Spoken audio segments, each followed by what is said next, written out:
क्या ख़रीद सकते हैं, क्या लगा सकते हैं, क्या इस्तेमाल कर सकते हैं और कहाँ से? अच्छा फिज़ा, इसमें हम आज बात करेंगे कि जैसे आप अक्सर भी कहती हैं कि कोई घर की रेमेडीज़ भी हों, तो विंटर है, ड्राई स्किन है, पानी भी हम सब कप पी रहे हैं, तो कोशिश करें तो सबसे ज़्यादा कि हाइड्रेट करें, ठीक है, जितना पानी पी सकते हैं वो पिएं। नंबर 2, हॉट ड्रिंक्स का इस्तेमाल बढ़ जाता है, तो वो भी जो है बॉडी से वाटर जो है वो ख़त्म कर देता है, यानी कि निकालता है, ठीक है। तो कोशिश करें, और डाइट भी ऐसी होती है जो कि बहुत ज़्यादा हैवी होती है, लाइक फ़िश, फ्राइड आइटम बहुत बढ़ जाता है, नट्स बढ़ जाते हैं, तो कोशिश करें कि पानी का इस्तेमाल ज़्यादा करें। अच्छा, मैंने कहा था सर्दियों में मैं एक और चीज़ कही थी कि मेरी अम्मी ना सर्दियों में सूप्स ऐड करती थी बच्चों की लाइफस्टाइल में, हर एक को सूप पिलाती थी, यखनियों के जरिए, क्लियर सूप, जिस तरीके का सूप पियो, सूप पियो। वो तो बहुत सूप ऐड नहीं करते लोग। मैंने मैं तो अब पेशेंट्स को कहती हूँ कि कोलेजन सप्लीमेंट्स के बजाय आप जो है वो 1 कप यखनी पिया करें रोजाना, तो बगैर कुछ भी एडिशन के। अक्सर लोगों को ब्लड प्रेशर या शुगर का मसला, तो कुछ भी ऐड ना करें, सिंपल जस्ट बॉईल करें और उसको पी लें 1 कप एज अ मेडिसिन। और सबसे अच्छा एक तो हॉट लिक्विड भी, ड्रिंक भी है, और बॉडी को भी टेम्परेचर देता है, प्लस ये कि आपको फायदा भी, एनर्जी भी देता है और न्यूट्रिशन भी देता है, और स्किन के मसले भी हल करेगा, ठीक है ना। अच्छा, हम इसमें आ रहे थे कि हम घर पे कैसा कैसा जो है वो मॉइस्चराइजर बना सकते हैं जो कि हम लगाएं, जो कि ड्राई स्किन, क्योंकि आजकल सबकी ड्राई स्किन तो है ही।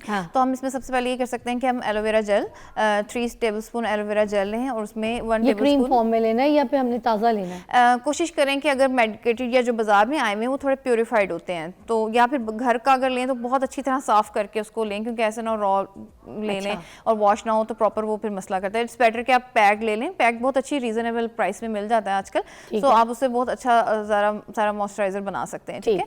सो एलोवेरा जेल, उसके साथ आपने ग्लिसरीन ऐड करें, ठीक है। अगर आपकी ऑयली स्किन है तो आपने उसमें रोज वाटर ऐड करना है, ठीक है। अगर आपकी ड्राई स्किन है तो आप कोई सा भी ऑयल जो अवेलेबल है, कोई भी बहुत महंगा नहीं हम करेंगे, कोकोनट ऑयल, ऑलिव ऑयल। अगर बहुत ज़्यादा ड्राई स्किन है तो आप थिक ऑयल ऐड कर सकते हैं, और अगर नॉर्मल ड्राई स्किन है तो आप सिंपल सा कोकोनट ऑयल भी ऐड कर सकते हैं, एसेंशियल ऑयल। हाँ बिल्कुल, एसेंशियल लेवेंडर ऑयल आजकल लोग बहुत यूज़ कर रहे हैं, रोजमेरी ऑयल, ठीक है। तो आप कोई सा भी जो भी ऐड करना चाहें, जिसकी फ्रेगनेंस पसंद हो, 1 से 2 ड्रॉप्स डाल के, एंड देन आप उसको जितना मर्जी लगाएं। दैट इज़ वेरी, जिसे कहते हैं कि budget friendly moisturiser in the winters, ठीक है। अच्छा, फिर इसके अलावा हम क्या कर सकते हैं, फिर देखें, आपने देखा होगा कि बहुत सारे सीरम्स हैं ऐसे ही, वो जब हम जाते हैं मार्केट तो पेशेंट अक्सर आते हैं, वो कहते हैं कि हमें ये भी उन्होंने दे दिया, ये भी और ये भी।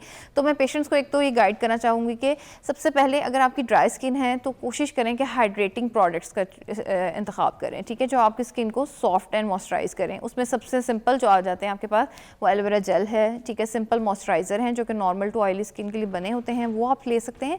और इसके अलावा अगर आप लेना चाहें सीरम्स की तरफ, आजकल सीरम का ट्रेंड ज़रा ज़्यादा है, तो उसमें आप सिंपल हाइलुरोनिक एसिड का सीरम इस्तेमाल कर सकते हैं। ये सैलिसिलिक एसिड, गायकोलिक एसिड, फिर ये मेंडेलिक एसिड, फिर हाइलुरोनिक एसिड, इतने सारे एसिड हैं। ये एसिड्स को हमने मुंह पे लगाना है। हर किसी डॉक्टर के पास अगर चले जाते हैं हम, वहाँ पे तो एसिड एसिड एसिड इस तरह के जितने भी सिरम्स हैं वो हमें उठा के दे दिए जाते हैं। ये इतने एसिड वाले सिरम्स लगा के हम अपने चेहरे पे, अपने चेहरे को वाड़ नहीं देंगे, बिल्कुल ये छिल नहीं जाएगा, छिला हुआ मुर्गा हो जाएगा, तो बर्बाद नहीं हो जाएगा। ये इतना अच्छा सवाल किया ना है। ये सब लोग आजकल आ रहे हैं और वो कहते हैं कि हमने फलानी टिकटॉक रील देखी है या सुना है या डॉक्टर ने दिया है या कहीं से भी गए हैं, उन्होंने हमें एसिड दे दिया है। देखिए, हाइलुरोनिक एसिड के अलावा सारे ही एसिडिक पीएच वाले एसिड हैं जो कि आपके स्किन बैरियर ख़त्म करते हैं, जबकि हाइलुरोनिक एसिड जो है वो कॉन्ट्रेरली आपको उसका बैरियर बनाता है। तो उसको आप सेफली दिन में 3 से 4 दफ़ा भी इस्तेमाल कर सकते हैं, लेकिन ये जो अदर एसिड्स हैं इनको आप प्लीज़ अपने स्किन पे मत लगाइए, आपका स्किन का बैरियर ख़त्म करते हैं। तो उसके बाद क्या होता है, ड्राई फ्लेकी स्किन होती है, स्किन बर्न करती है, इच करती है, स्वेलिंग होती है, रेडनेस होती है। तो वैसे पीलिंग का काम करती है। ये सारे ही एसिड, देखिए स्किन बैरियर खत्म हुआ तो पीलिंग ऑटोमेटिकली होगी। और जब हर वक्त इतना मुंह का पील, हाँ, तो वो देखें, जब अगर आपकी स्किन हर वक्त पील करती रहेगी तो क्या होगा, वो आपको बर्निंग की जो है सेंसेशन वो हर वक्त रहती है फेस पे। अच्छा, तो ये हमने ये इतने एसिडों के साथ मुंह को अपना छीलना नहीं है? नहीं, आप बिल्कुल, आप अगर आपकी ड्राई आप बिल्कुल रेकमेंड नहीं करती कि इस तरीके के एसिड्स जो है मुंह पे लगाए जाएं? मैं आपको वंस अ मंथ कह सकती हूँ, लेकिन वो भी according to the skin condition कि आपकी क्या नॉर्मल स्किन टाइप है, ड्राई स्किन टाइप है, या आपकी ऑयली स्किन है। ऑयली स्किन है भी कि नहीं? हाँ, और उसकी जरूरत है भी नहीं। हर कोई मुंह उठा के तो एसिड्स लगा रहा है। ये एक नया ट्रेंड है ना कि बस एक्सफोलिएशन कर लो, इतनी डबल एक्सफोलिएशन की आपको जरूरत नहीं होती। आप सिंगल एक अच्छा जो क्लेंजर है उससे ही अपनी। व्हाट इज मेंडेलिक एसिड, ये क्या है? अच्छा, मेंडेलिक हाइलोनिक एसिड भी ये एक्ने को कंट्रोल करने में बहुत हेल्प करता है, ठीक है, लेकिन वही बात है कि सही चीज़ का गलत इस्तेमाल भी आपको प्रॉब्लम में ले जाता है, ठीक है। अगर आप इसको हफ्ते में या महीने में 1 से 2 दफ़ा इस्तेमाल करें तो ये आपकी स्किन के लिए अच्छा रहता है, आपकी डेड स्किन को उतार देता है और आपकी स्किन को ड्राई करता है। लेकिन अगर ड्राई स्किन वाला बंदा ये लगाएगा तो सोचें उसकी स्किन जल जाएगी, जो कि अक्सर जल जाती है, और फिर वो छाइयाँ और फिर जो स्किन में से मुस्तकिल तौर पर हीट निकलने का मसला होता है वो शुरू हो जाता है। क्या बात है मरियम, बड़ी आपने हमें शानदार खबर दी है कि जितने भी किस्म के एसिड्स हैं ये मंथ में तो कभी इस्तेमाल कर लें तो ठीक है, मगर वो भी डॉक्टर की रिकमेंडेशन के हिसाब से। हर कोई उठा के जिस तरीके के एसिड्स अपने पूरे ड्रेसिंग टेबल पर सजा के रखता है ना, दैट्स नॉट रिकमेंडेड। अपनी स्किन है, अपनी चीज़ को खुद बिगाड़ेंगे सारी ज़िंदगी पछताएंगे। प्लीज़, जो थोड़ी 10 रुपये भी सस्ती होती है तो हम अगर उसको खुद ही अपने आप से कंपेयर कर रहे होते हैं कि नहीं इसका काम ज़्यादा अच्छा होगा इसलिए महंगी है और हम ले लेते हैं, ठीक है। हमें कैसे पता चलेगा कि जो प्रोडक्ट हमें मिल रही है स्किन के लिए ये हमारी स्किन पे आके ग्लोइंग का काम करेगी, हमारी स्किन को मॉइस्चर देगी, अच्छा टेक्सचर बना के देगी कि नहीं? अच्छा, उसमें ये है कि प्रोडक्ट को चूज़ करने में वही मैं आपको बताऊंगी कि एक दफ़ा आप ज़रूर अपने डॉक्टर की हेल्प लें। वो आपकी स्किन को करीब से देखता है और आपको बताता है कि क्या आपकी स्किन किस टाइप की है, और नंबर 2 उस पर आप क्या क्या प्रोडक्ट्स जो हैं वो इस्तेमाल कर सकते हैं। स्किन प्रोडक्ट जो हम यूज़ कर रहे होते हैं, चाहे मॉइस्चराइजर लोशन हो गया, बॉडी लोशन हो गया, आपकी रिच मॉइस्चराइजिंग हो गई, कोई भी ऐसी हम प्रोडक्ट ले रहे हैं तो क्या उसमें ज़रूरी है कि हम चीज़ों को मेडिकेटेड देख के लें? इज़ दैट रियली इंपॉर्टेंट, और या फिर मेडिकेटेड के बगैर भी हम चीज़ों को ले सकते हैं? हम मेडिकेटेड के बगैर भी ले सकते हैं। हर चीज़ में बहुत ज़्यादा हर वक्त हमें मेडिसिन की ज़रूरत नहीं होती हर प्रॉब्लम के लिए। लाइक देखिए, हम जैसे सिंपल है कि अगर आपने मॉइस्चराइज़र लेना है और आपको सीरम में जाना चाह रहे हैं तो आप सिंपल हाइलुरोनिक एसिड का जो है सीरम लगा सकते हैं। उसको वेट फेस पे अप्लाई करना होता है, वो आपका एज अ मॉइस्चराइज़र काम करता है। और अगर आप हाइलुरोनिक एसिड को कंसिस्टेंटली 3 to 6 मंथ यूज़ कर लेते हैं तो वो एंटी एजिंग प्रॉपर्टीज़ भी आपको देता है। तो आपको कोई बहुत महंगे सीरम या बहुत महंगे प्रोडक्ट्स या मेडिकेटेड चीज़ों पर जाने की ज़रूरत नहीं पड़ती। आप सिंपल हाइलुरोनिक एसिड को डेली इस्तेमाल करके भी बहुत सारे बेनिफिट्स ले सकते हैं। अच्छा, ये जो कोलेजन बूस्ट करने के लिए कुछ मेडिकेशंस इस्तेमाल की जा रही हैं, जैसे आजकल इसकी लिक्विड जो है लोग लेते हैं, कुछ शॉट्स भी पीते हैं, कुछ जाके इसकी कैप्सूल्स खाते हैं, कुछ ऐसी कैप्सूल्स आती हैं जो 6-6, 5-5 आपको एक साथ खानी पड़ती हैं पूरे दिन में।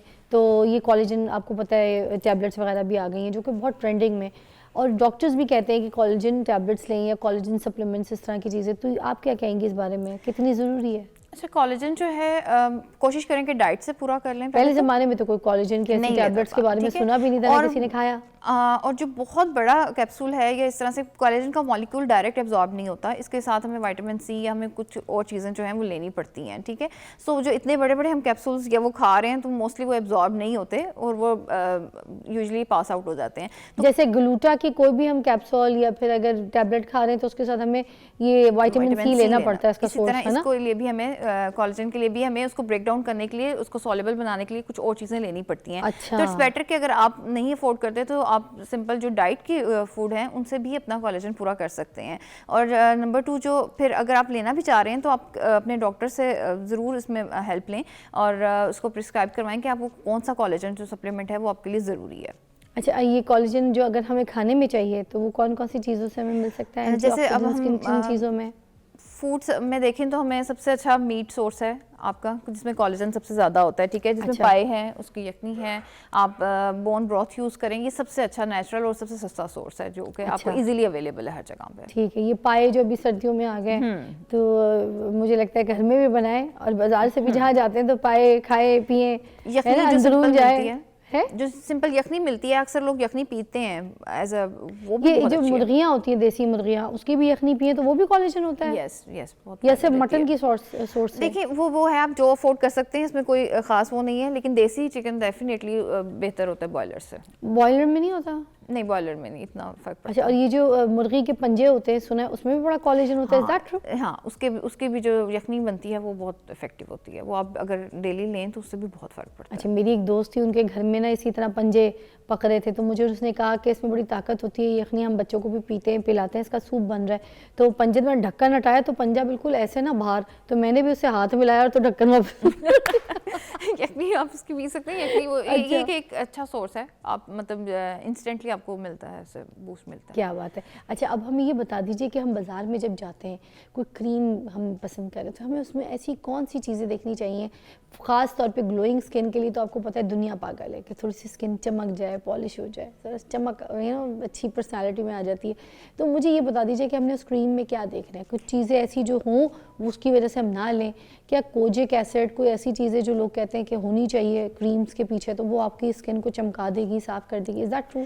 अच्छा देखें, अगर आपकी स्किन अंदर से हेल्दी नहीं है तो बाहर से कुछ भी लगाने से वो सिर्फ चमकेगी नहीं, ऐसे ही ठीक है। है। तो सबसे पहले बेहतर है कि आप अपनी डाइट को बेहतर करें, अगर आपकी न्यूट्रिशनल डेफिशिएंसीज हैं उनको पूरा करें, अपना सन ब्लॉक वो ज़रूर इस्तेमाल करें ताकि जो ऑन गोइंग पिगमेंटेशंस हैं जो कि बन रही हैं या डलनेस आ रही है वो तो रिकवर हो, ठीक है।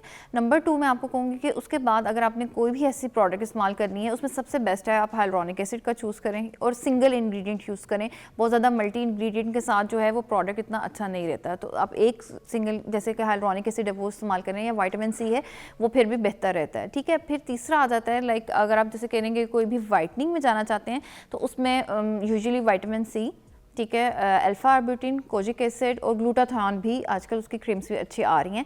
अब नॉर्मल कंसंट्रेशन 10 to 20% के साथ आप ले सकते हैं, लेकिन मेरी रिकमेंडेशन यही है कि आप एक प्रॉब्लम के लिए एक ही सिंगल इंग्रेडिएंट को चूज़ करें, क्योंकि समटाइम उसका कॉम्बिनेशन अच्छा नहीं जाता और आपको भी पता नहीं होता कि हमें सूट कर रहा है कि नहीं। और हमेशा नया प्रोडक्ट को पैच टेस्ट करें। सबसे पहले अपनी स्किन के किसी एक हिस्से पर लगाएं, कान के पीछे लगाएं, बाजू पे लगाएं या गर्दन पे लगा के उसे चेक करें 24 to 48 आवर्स के लिए, और फिर देन आप अपने इसको उस प्रोडक्ट को अपनी स्किन पे लगाना इस्तेमाल करें। क्योंकि अगर स्किन इरिटेट कर जाती है तो फिर एक्नी इश्यूज भी शुरू हो जाते एक्नी इशू और हैं। बैरियर जब रप्चर होता है तो कभी या तो वो एक्नी, अगर ऑयली स्किन है तो वो एक्नी बना देगा और ड्राई स्किन है तो वो एक्जिमा की तरफ चला जाता है, और दोनों के बाद पिगमेंटेशन का चांस बहुत ज़्यादा बढ़ जाता है, क्योंकि एशियन स्किन है हमारे पास, हमारे यहाँ डार्कनेस वैसे ही बहुत ज़्यादा है। कि चेहरे पे मसाज वगैरह करने से जो ड्राइनेस है, डलनेस है चेहरे पे, ये दूर हो जाती है कि चमक आ जाती है? अच्छा देखिए, बहुत ज़्यादा हार्श मसाज की ज़रूरत नहीं होती, आप नॉर्मल मसाज यानी कि सिंपल आप, अच्छा इसमें सबसे अच्छी रूटीन ये है कि आप क्लिनजिंग तो करें। हम तो ये देख रहे हैं आजकल सोशल मीडिया पे कि पत्थरों का मसाज है, तो जो चीज़ मिलती है उसे मसाज, पता नहीं क्या क्या, कोई हाँ। स्टोन मसाज फेस की, और एक और मसाज चली है लंदन में, वो बड़ा रगड़ के चेहरे को ना आपके मसाज करते हैं, ब्लड सर्कुलेशन बड़ी तेज़ करते हैं, उसके बाद पूरा चेहरा लाल सुर्ख चिट्टा हो जाता है, और वो जो है ना पूरा चेहरा ऐसे ऊपर की तरफ टाइट खिंचा खिंचा भी हो जाता है। बड़ा आजकल ट्रेंडिंग में ये भी, मुझे नहीं पता इसको क्या कहते हैं, बट इट्स गोइंग ऑन। अच्छा, ये बेसिकली सारी जो स्टोन्स हैं या जो गौशा होते हैं या इस तरह के जो रोलर्स हैं वो सब क्या करते हैं, आपका लिम्फेटिक ड्रेनेज इंप्रूव करते हैं। तो अगर आपका लिम्फेटिक ड्रेनेज डेफिनेटली इंप्रूव होगा तो एडीमा कम हो जाता है, स्वेलिंग कम होती है और ब्लड सर्कुलेशन बेहतर हो जाती है, तो आपको एक यूथफुलनेस सी फील होती है और टाइटनेस स्किन में फील होती है। अच्छा। तो आप लाइट सा मसाज डेली कर सकते हैं, डेली कर फेस योगा करें, ठीक है, और लेकिन कोई भी बहुत हार्श मसाज जो है वो आप ना करें, या बहुत हॉट टेम्परेचर के साथ कि इस तरह से ना करें खुद से, क्योंकि वो तो प्रोफेशनल्स होते हैं, उनको थोड़ा पता होता है कि कैसे करना है, ठीक है। तो हम घर में नॉर्मल उसके साथ आप कर सकते हैं। और सबसे अच्छी जो स्किन केयर एक रूटीन है सिंपल, आप बहुत ज़्यादा कॉम्प्लिकेशन में जाने की ज़रूरत नहीं है। अगर आपकी नॉर्मल स्किन है तो आप क्लींस करें उसको, ठीक है, फेस वॉश करें अपना, और उसके बाद आप एक अच्छा मॉइस्चराइज़र जिस भी रेंज का आप लेना चाहते हैं वो लगाएं, और after that sun block must है, ठीक है। तो आपको देखेंगे कि आपको बहुत सारी चीज़ों की ज़रूरत ही नहीं पड़ेगी अगर आप इस रूटीन को फॉलो कर लेंगे। और अगर आपकी ऑयली स्किन है तो आप उस पर कोई भी जेल बेस्ड जो मॉइस्चराइज़र है वो लगाएं या सिंपल हाइलुरोनिक एसिड लगाएं, और आफ्टर दैट आप अपना सनस्क्रीन लगा लें, वो भी जेल बेस्ड होना चाहिए। तो आप देखें कि आपको बहुत ज़्यादा प्रॉब्लम्स कम हो जाते हैं आपके स्किन के, लेकिन इसके साथ कंसिस्टेंसी ज़रूरी है। क्या बात है, thank you so much Mariam, sweet of you. बहुत मज़े से अपनी चीज़ों के बारे में हमें एलैबोरेट किया, और आखिर में हमें समझ ये आया कि बहुत सारे एसिड्स जो हैं वो अपने चेहरे पे नहीं लगाने, बहुत ज़्यादा क्रीम्स, बहुत ज़्यादा ऐसे प्रोडक्ट अपने चेहरे पे एक्सपेरिमेंट नहीं करने, अपनी स्किन को थोड़ा सा सांस लेने दें, हवा लेने दें, पानी आप अपने चेहरे पे डालने दें। जैसे एक पौधा इसको पानी डालते हैं उसी तरह आपकी स्किन भी आपके साथ इसी तरह चलती है, उसको भी पानी चाहिए, हवा चाहिए, धूप चाहिए, और उसको थोड़ा सा ख्याल चाहिए, थोड़ा प्यार चाहिए, थोड़ा पैम्परिंग चाहिए, तो फिर आपकी स्किन बड़ी चमकेगी। तो नाज़रीन, अपना ख्याल रखिए और उसके बाद खूबसूरत और साथ साथ चमक जाइए, चमकता चेहरा लेकर पूरी दुनिया फतह कर लीजिए। चलिए जी, आपको मिलते हैं कल, अपना बहुत ख्याल रखिएगा, अल्लाह हाफ़िज़।